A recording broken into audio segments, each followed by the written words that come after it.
The moment Karen's manicured hand snatched the phone off the stranger's table, the entire Starbucks froze. The hiss of the espresso machine seemed to die mid-breath. The chatter of students cut off, and even the barista holding a cup in midair forgot to call out the order. Did she really just grab someone else's phone? "Excuse me. What the hell are you doing?" A young man gasped, standing up so fast his chair screeched against the polished floor. His eyes widened. His voice broke with both disbelief and anger. Karen, blonde bob perfect, pearl earrings gleaming, clutched the phone to her chest like it was hers. "This is my phone," she snapped, her voice sharp enough to slice through the silence. "Don't you dare try to steal from me. I know a thief when I see one." The stranger blinked in shock. "That's not your phone. It's mine. Look, it even has my case. That's my dog on the back." He pointed to the cracked blue cover with a smiling golden retriever sticker. But Karen's lips curled into a smirk. "Please, do you really think anyone here is going to believe you over me?" Her tone dripped with venom, her voice carrying a haughty laugh that made half the cafe flinch. The young man's hands shook. He looked around desperately, searching for an ally. People whispered, eyes darting nervously. Someone coughed. Someone else muttered. Unbelievable, yet no one moved. Why weren't they helping? Karen stood taller, her heels clicking as she stepped toward the counter like she owned the place. "Barista, call the manager. I've caught a criminal in your store. He tried to take my phone." The barista froze.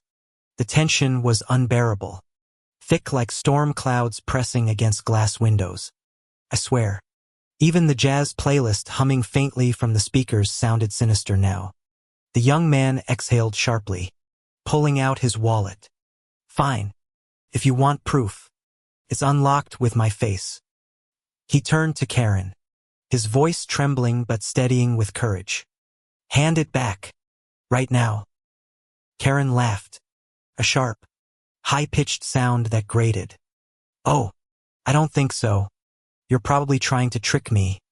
Thieves are clever like that." She waved the phone like a trophy. And then, beep, the phone lit up, screen still glowing faintly from her palm. A message notification appeared. "Mom, love you. Jason. Dinner at 7. The entire Starbucks gasped. Jason. That was the young man's name. The phone recognized him. Not her. Karen's hand twitched. Her smile faltered. But instead of surrender, her voice turned shrill. "He probably hacked it. Yes, that's it. He hacked it to make it look like it's his." "Oh my God," whispered a college girl by the window. "She's doubling down." The barista's face turned pale. The manager, a middle-aged man in a green apron, finally stepped out, frowning deeply. "Ma'am, I'm gonna need you to return that phone. Now." But Karen wasn't backing down. Her eyes darted across the room, hunting for support. She spotted a woman in yoga pants sipping a latte. "You saw him near me, right? Tell them you saw him try to steal it." The woman blinked, horrified. No, I didn't. I saw you take it." Karen's nostrils flared. She hissed like a cornered animal, her voice cracking. "You're all against me. This is harassment." Jason's jaw clenched, his face red. He reached for the phone, but Karen yanked it back, stumbling against a chair. The phone slipped. Crack. It hit the floor, the sound echoing like a gunshot. Gasps filled the cafe. Jason bent down, trembling as he picked it up, shards of the case splintering in his palm. His voice was low now, dark. "You just broke my phone. You're going to pay for this." Karen sneered. "You won't get a dime out of me. I'll call the police before you can even blink. Let's see who they believe. Me or you." The arrogance, the audacity. People were shaking their heads, murmuring in disbelief. The barista's hands shook as he quietly dialed 911. Minutes later, though it felt like an eternity. The chime of the Starbucks door cut the air.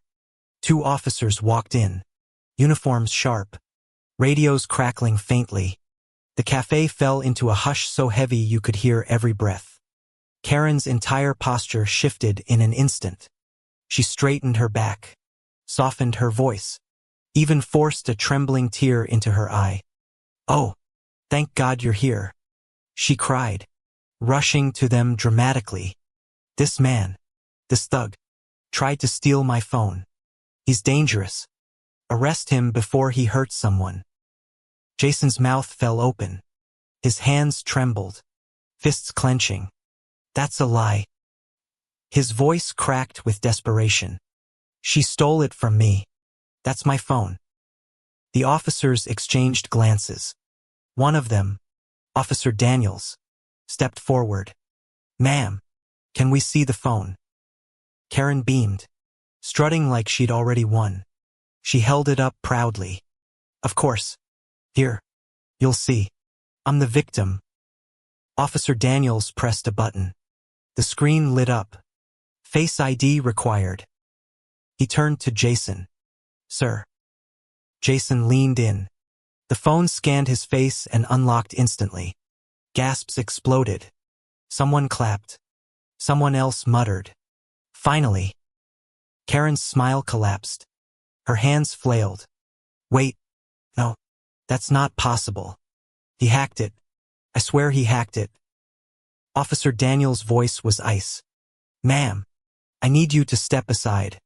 Now." But Karen wasn't done. She lunged forward, grabbing Jason's sleeve. "You're not going to get away with this. You set me up." Jason ripped free, his voice steady now, cutting through her chaos. "No, Karen. You just destroyed yourself." The officers moved fast. Karen's arms were yanked behind her, metal cuffs snapping shut with a cold click. She shrieked, high and shrill. "You can't do this to me. I'm a good person. I donate to charities. I shop here every morning." The officer's tone was firm. "Ma'am, you're under arrest for theft, destruction of property, and filing a false police report." The cafe erupted. Whispers, laughter, even a couple of cheers. Karen thrashed, red-faced, humiliated in front of the very crowd she thought she controlled. As she was dragged out, her heels scraping the tile, she screamed one last desperate line. "You'll all regret this. I'll sue Starbucks. I'll sue every last one of you." But the glass door closed behind her, muffling her fury into pathetic echoes. Jason stood frozen, shoulders heaving. The phone, cracked and bruised like him, lay heavy in his palm. He whispered, almost to himself, "Unbelievable. She really thought she could get away with it." The cafe slowly returned to life. People surrounded Jason, offering sympathy, clapping his back. The manager gave him a free drink and a voucher. Even the barista, still trembling, whispered, "I've never seen karma work so fast." But the story didn't end there. 2 hours later, as Karen sat handcuffed in the back of the police car, her phone buzzed. Her real phone. The officers looked at it. The lock screen showed her name, her email. She'd been caught in her own trap. By the evening, the news had spread. Someone had filmed the entire scene, posting it online. Within hours, it went viral. "Starbucks Karen steals phone and gets arrested." The headline blazed across feeds. The comments section exploded with outrage and memes. And the final blow. Her employer saw it. Karen's company released a statement by nightfall. "We do not tolerate behavior inconsistent with our values." Effective immediately. Karen, last name withheld, is no longer employed with us. Fired. Arrested. Humiliated. All in one day. Jason, sitting at home with his cracked phone taped together, scrolled through the video. His hands shook. Not from fear this time, but from relief. He whispered to his golden retriever sleeping beside him. "Justice. Finally." And as the night settled, the echo of Karen's shrieks fading into internet infamy. Starbucks glowed warm in memory, not for its coffee, but for the day a bully finally met her downfall. Because sometimes karma doesn't wait. Sometimes it strikes the same day, in front of everyone, leaving nothing but silence, gasps, and the bitter taste of justice served cold. And that's the wild, true-to-life drama of how Karen snatched a stranger's phone at Starbucks, only to be arrested, shamed, and fired within hours. Thank you for reading, and don't forget to like, comment, and subscribe to the YouTube channel for more unbelievable justice stories. I never thought my quiet walk to the grocery store would turn into a scene straight out of a Netflix drama. But when Karen, that Karen, decided my prosthetic leg was in her way and actually tried to snap it, I felt my blood boil. Can you imagine someone doing something that cruel, that ridiculous, and then screaming like I was the problem? The sound still plays in my head, her shrill voice cutting through the street like a broken alarm clock. Move it. You're blocking the sidewalk. She barked, like I was some kind of human traffic cone. I froze, gripping my crutches tighter. My prosthetic leg, the thing that gave me independence, suddenly felt like a target under her glare. Excuse me, I managed, half in shock, half in disbelief. Who even says that out loud? She rolled her eyes dramatically, clutching her overpriced handbag like she was about to report me to the mayor himself. You people always think the world needs to make space for you. She snapped. That tone. It had that venomous ring, dripping with entitlement. And then she did it. She kicked. Not just a shove. She kicked my prosthetic leg, like it was some disposable stick in her way. I stumbled. My crutches rattled. My body jolted with a sickening crack. Not from my real bones, but from the joint of the prosthetic bending under her assault. The clack of carbon fiber against pavement echoed. Sharp. Humiliating. And then the crowd gasped. Oh my God. Someone yelled from across the street. What the hell is wrong with you, lady? Karen smirked. Smirked. As if she'd just proven her point. See. If you can't walk properly, maybe stay home. She spat, her voice cutting through the air like glass shattering. My chest tightened. Anger surged, hot and heavy, but tangled with disbelief. I steadied myself, heart pounding in my ears, and said louder than I meant to. You just assaulted me. That's a crime. She scoffed, throwing her arms up in mock innocence. Oh, give me a break. You're fine.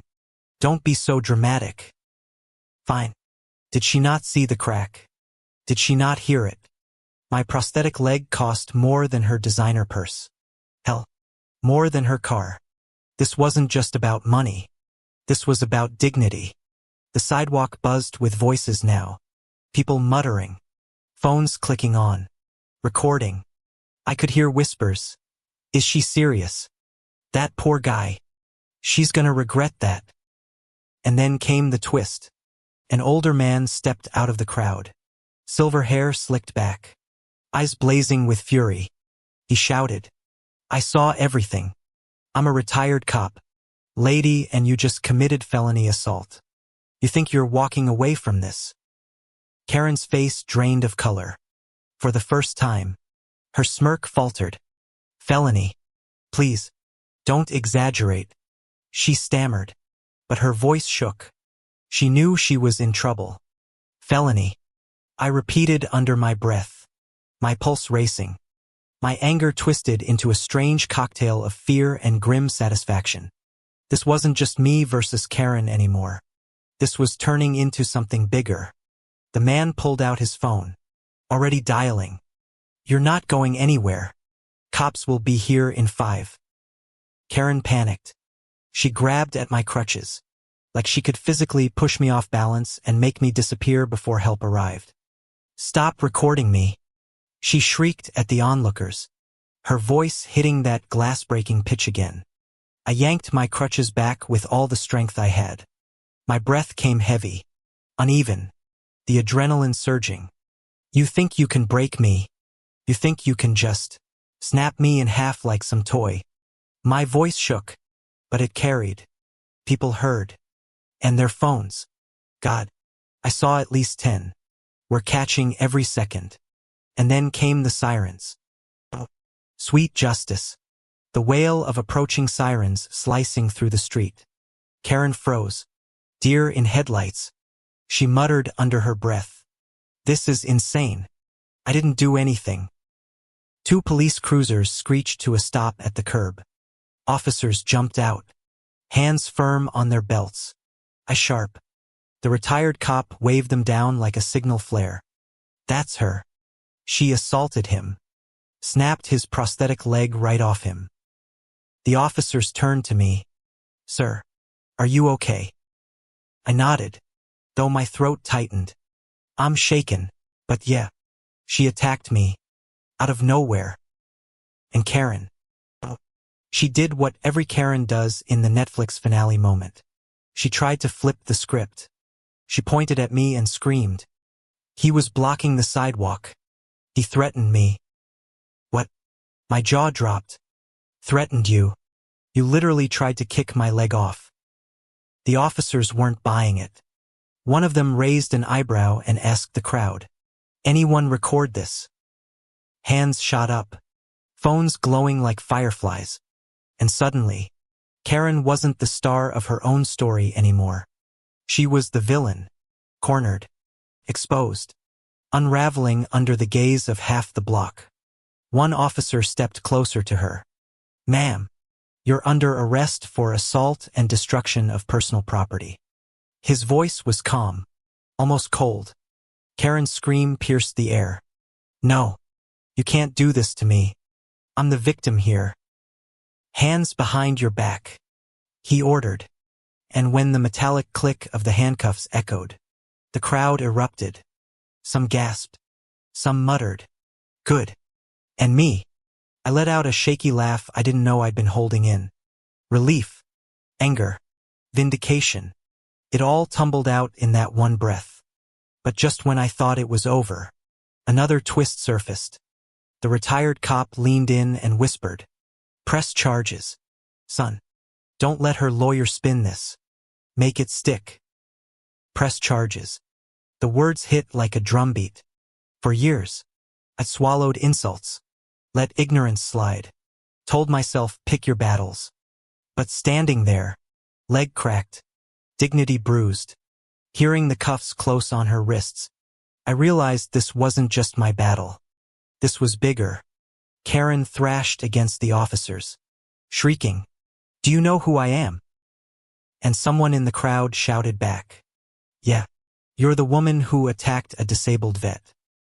The vet part. Oh, yeah. I forgot to mention. I served. Lost my leg overseas. That prosthetic. It wasn't just a piece of equipment. It was freedom. Independence. Proof that I could still stand tall despite everything. And she tried to take that away with one entitled kick. The cops guided her into the cruiser. Her shouts muffled by the closing door. The crowd slowly dispersed. But the energy lingered, like static after a lightning strike. People patted my shoulder, whispered words of support, promised they'd send their videos to the police. And me, I just stood there, staring at the cracked prosthetic, the damage catching the late sun. I felt tears prick my eyes, uninvited but undeniable. Not just sadness, fury, grief, relief, all knotted together. As the cruiser pulled away, Karen's face pressed against the window. I whispered, almost to myself, you picked the wrong fight. Little did she know, karma wasn't done with her yet. Because the next morning, every news outlet in town ran the story. Woman arrested for assaulting disabled vet. Caught on camera. Her face, her screeching voice, her tantrum, all over the internet. Viral. Unescapable. And for once, I didn't feel invisible. And that's how Karen's cruelty turned into her downfall. Caught, exposed and dragged away in handcuffs while the whole street cheered. if you think Karen got what she deserved. Let me know in the comments. Thank you for listening, and don't forget to subscribe to my YouTube channel for more stories like this. I had never heard a louder thud in my life. It was a sickening mix of bone and flesh smacking against something ancient and unmovable. And the scream that followed? High-pitched, guttural, ugly. But let me rewind. It didn't start with blood and sirens. It started with a clipboard and a whistle. And that damn Karen. Now, I've dealt with a lot of entitled HOA board members since I moved to this picturesque, gated community in Nevada. But she was a different breed. The kind that clutched her iced latte like it was a weapon and her power like it was divine right. "Excuse me," she said, voice sharp as cracked glass. "Why is there a horse on our community lawn?" I turned around, gently brushing the dust off Daisy's mane. My therapy horse, a retired rescue with the patience of a saint and the eyes of a soul that had seen things. She wasn't there to hurt anyone. She was part of a small therapy program for special needs kids and PTSD veterans. My husband was a vet. So was I. Daisy was family. "We have a special event today," I replied calmly. "Approved last month by the board." Karen scoffed. "Not this board. I'm interim president now." Oh Lord. She'd found a loophole. I should have known. The former president had gone to Florida for surgery. And bam, she clawed her way to the top with forged signatures, a whisper campaign, and muffins laced with fake charm. That wasn't a guess, by the way. We found out later her HOA ascension documents were forged. She even signed in the name of a deceased homeowner who died 2 years ago. Total fraud. But at that moment, I didn't have proof. Just instinct. Anyway, Daisy let out a little huff, completely unaware she was about to become the center of a ridiculous storm. Karen sneered. "Your giant pet just sneezed on my son." I glanced at her kid, a teenage boy with slicked back hair, an energy drink in one hand and a vape in the other. His shirt read, "Obey me." Fitting. "She's a therapy horse," I said gently. "They're trained to be around children, even kids with anxiety or trauma. We have paperwork." Karen cut me off, stepping closer. She looked at him funny. "She's dangerous. She's literally never hurt anyone," I said. "She works with autistic kids." Karen sniffed. "Maybe your kids." Now that made my stomach twist. But before I could speak, her son Braden, of course it was Braden, walked right up to Daisy and kicked her. Right in the leg. There was a pause. A breath. Like the entire world held still. And then Daisy stepped back, wide-eyed but controlled, just like she was trained. But Karen, she lost it. She stormed up, clutching her Prada bag, and smacked Daisy with it. I screamed, "Don't!" Too late. In a flash of instinct, muscle, and 1,200 pounds of startled PTSD therapy horse, Daisy reared. Her hind legs shot back with a force I can't even describe, like thunder exploding off the earth. One of them caught Karen square in the chest. She flew. I'm not kidding, flew. A full 4 feet before crumpling into the grass. Silence fell. Even Braden dropped his vape. Now look, I didn't want her hurt. Not like that. But I'm not gonna lie and say a small, dark part of me didn't think. You asked for it. The ambulance came quick. Someone had already called 911, probably Mrs. Langley from across the street. Karen was still breathing, but shallow. Face pale. Chest sunk. I knew trauma when I saw it. Internal bleeding, maybe a fractured sternum. ICU for sure. That should have been the end of it. But oh no. That woman had claws even from a hospital bed. 2 days later, I got served papers. She was suing me. A lawsuit. For emotional distress, permanent injury, and wait for it, being attacked by a violent, unstable animal owned by an irresponsible civilian. I laughed. Actually laughed. Out loud. Right in front of the poor server holding the envelope. "You have got to be kidding me," I said. But nope, it was real. And she had some bottom-barrel lawyer backing her up, probably hoping for a settlement. I almost cried. Not because I was scared though, sure, the thought of legal bills did make me nauseous, but because I knew what she was trying to do. She didn't want justice. She wanted control. I called up my friend Jamie. She's a criminal defense attorney, but with a passion for animal law. And she owed me a favor after I helped her move last year in 110-degree heat. Let me guess, she said after hearing the story. She's trying to paint the horse as some wild, out-of-control beast? Exactly. Well, she grinned, they're screwed. Jamie gathered everything: our permits, the training certifications, the signed board approval from the previous president, the footage from Mrs. Langley's doorbell cam that showed Braden clearly kicking Daisy first. Oh, and bonus. Braden had posted a Snapchat after the incident with the caption "Horse go boom LOL. Idiot." It was gold. But the best part? Turned out, Karen's medical bills were already under scrutiny. She'd submitted claims with 2 different insurance companies, claiming to be unemployed with both while also being paid as HOA president. That's insurance fraud, baby. So when her lawsuit made it to the courthouse, Jamie didn't just show up with evidence. She showed up with receipts, deposits, emails, texts, a full audit of her fake documents. Karen's little empire crumbled. Even Braden's school was looped in after they found out he'd faked a service dog pass for a lizard and charged kids $5 to pet it, like mother, like son. By the 3rd court date, Karen was looking drained. Her face puffed from meds, hair flat, energy gone. She had traded her power suits for a neck brace and an air of defeat. The judge? Oh, bless him. He dismissed her civil suit with prejudice, called it a blatant abuse of the legal system. And then he leaned forward and said, loud enough for the room to hear, "You're lucky that horse didn't kill you. But what you did, that wasn't just reckless. That was criminal."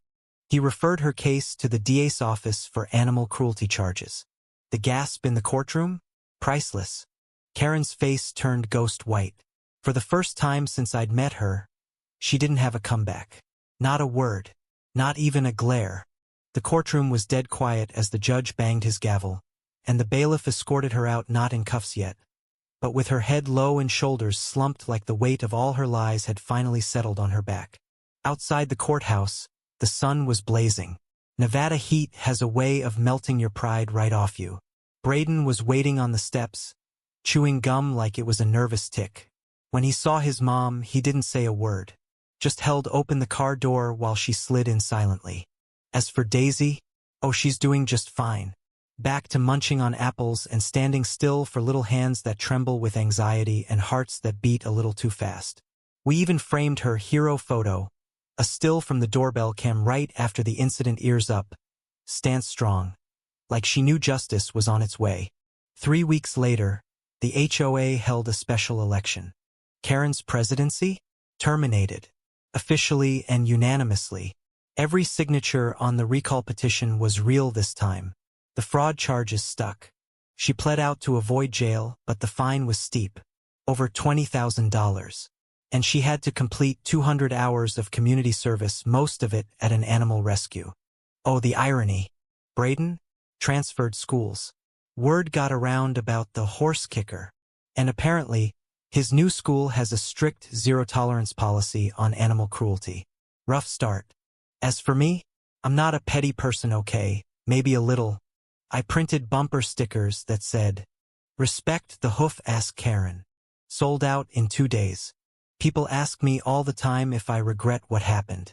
Honestly, no, I didn't want anyone hurt. But I do believe karma rides in silence and sometimes with hooves. So if you're out there, thinking you can bully, lie, and manipulate your way through life like Karen did, just remember, the universe kicks back. Hard. And if you enjoyed this wild ride of lawsuits, fraud, and poetic justice, don't forget to subscribe to my YouTube channel for more real-life HOA drama that hits harder than Daisy's back legs. Justice, y'all. Sometimes it wears horseshoes. I came home one Saturday afternoon, tired from a long week, and what did I see?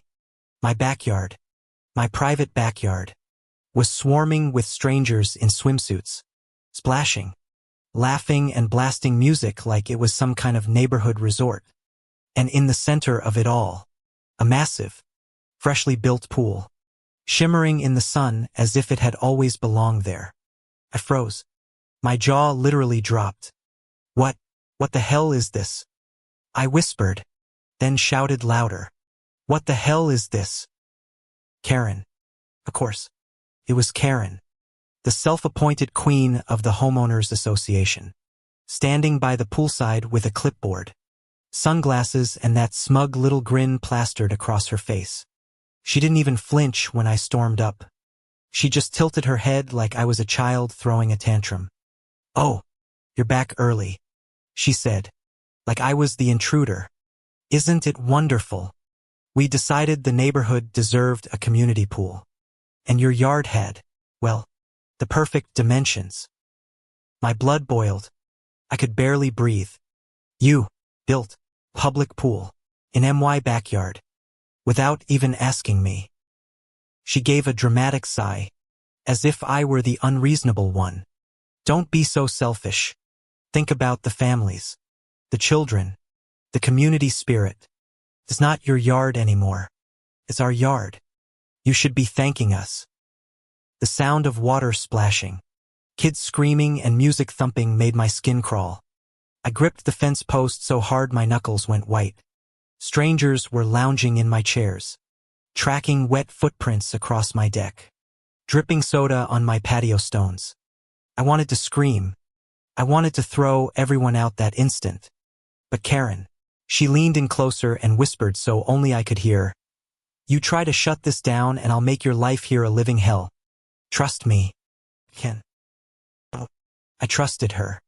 I knew she could. But what Karen didn't know, I wasn't about to roll over. She had crossed a line so bold, so outrageous, that there would be no coming back from it. That night, when the crowd finally cleared, I walked out and surveyed the wreckage of my yard.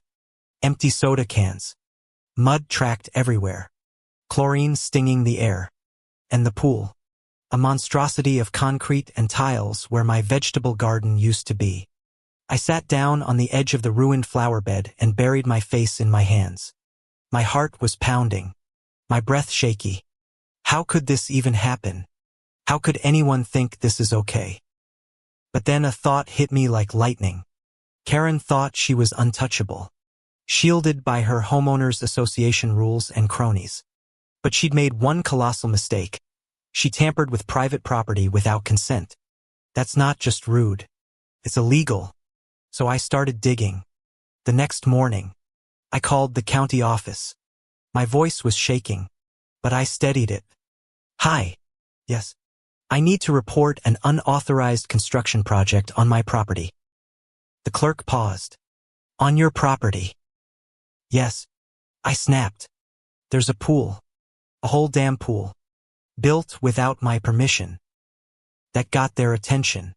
Within days, inspectors showed up, clipboards in hand, taking photos, jotting notes, frowning at everything. I stood by, arms crossed, while Karen tried to charm them. "Oh, gentlemen, you don't understand." She laughed nervously. "This was a community project, a beautification effort. We all agreed. Well, most of us agreed. It would add value to the neighborhood." The inspector turned, dead serious. "Ma'am, did you file permits? Did you get the property owner's written consent?" Karen's smile faltered. "Well, I am the homeowners association president. That should count for something." "No," the inspector said flatly. "It doesn't." I almost burst out laughing right there. God, the look on her face. She sputtered. She wheezed. She tried to wave her hands around like she could rewrite reality. But the inspectors weren't having it. They started measuring, taking samples and whispering words like code violation, safety hazard, and trespassing. Karen's cheeks turned crimson. She pulled me aside, hissing, "What have you done? Do you realize how bad this makes the homeowners association look?" "Oh," I said sweetly. "You mean how bad you look? Because from where I'm standing, this is all you're doing." Her nostrils flared. She jabbed a finger at me. "I'll fight this. You won't win. You're just one homeowner. I'm the homeowners association." I leaned in, voice low and steady. "You picked the wrong backyard, Karen." The battle lines were drawn. What followed was weeks of chaos. The homeowners association board tried to rally around her, sending me nasty letters, threatening fines, accusing me of being anti-community. They even held a so-called emergency meeting in my driveway, with Karen ranting about how I was sabotaging the good of the neighborhood. But the county wasn't on her side. They issued a stop work order, slapped fines on the homeowners association, and demanded immediate removal of the pool. And here's the kicker. The responsibility, legally, fell on the homeowners association president, which meant Karen. She lost it. She screamed. She cried. She begged for donations from neighbors. If everyone just chips in a little, we can cover the fines. She pleaded at one meeting, but no one wanted to pay for her arrogance. One by one, neighbors started distancing themselves. The same people who once cheered her on now whispered about her in hushed tones. I'll never forget the night she came banging on my door. "Open up," she shrieked, fists pounding. "Do you know what you've done to me?" I opened slowly, keeping the chain lock in place. "What I've done to you, Karen? You built a pool in my yard without permission. You destroyed my garden. You turned my home into a circus. You did this to yourself." Her mascara was smeared, her hair frazzled, her eyes wild. "You think you've won, don't you? But I'll be back. I always come back." And then, the twist. I noticed something. Behind her, across the street, two men in suits stood by a dark SUV. They were watching her, taking notes, recording. "Karen," I said slowly, "who are those guys?" She froze, glanced back, and her face went pale. "No one," she stammered. "Just no one." But I knew better. Something was off. The next day, I found out. Those men weren't from the county. They were from the IRS. Turns out, Karen had been misusing homeowners association funds for years. The pool project wasn't just arrogance. It was a cover-up. She'd been funneling homeowners association money into personal luxuries, then panicked and tried to make it look like a community investment. When the truth came out, it was brutal. She wasn't just fined for the pool. She was audited, exposed, and ultimately charged with fraud. The homeowners association board ousted her. The neighbors abandoned her, and the county ordered her eviction after she failed to pay back what she owed. The day the sheriff showed up at her door, I watched from my porch. Karen stood there, clutching her pearls, still insisting she was the victim. But no one believed her anymore. The once untouchable homeowners association queen was reduced to a trembling mess, begging for mercy that would never come. And my backyard. The county funded the removal of the pool and restored the land to its original state. It wasn't perfect. My garden would take years to regrow. But every time I looked out my window, I saw not just my yard. I saw justice. Sometimes I still hear the echo of kids splashing, music thumping, Karen's voice screeching in protest. But then I take a deep breath, smile, and remind myself. She thought she could take everything from me and ended up losing everything herself. Karma doesn't just knock. Sometimes it bulldozes the whole damn pool.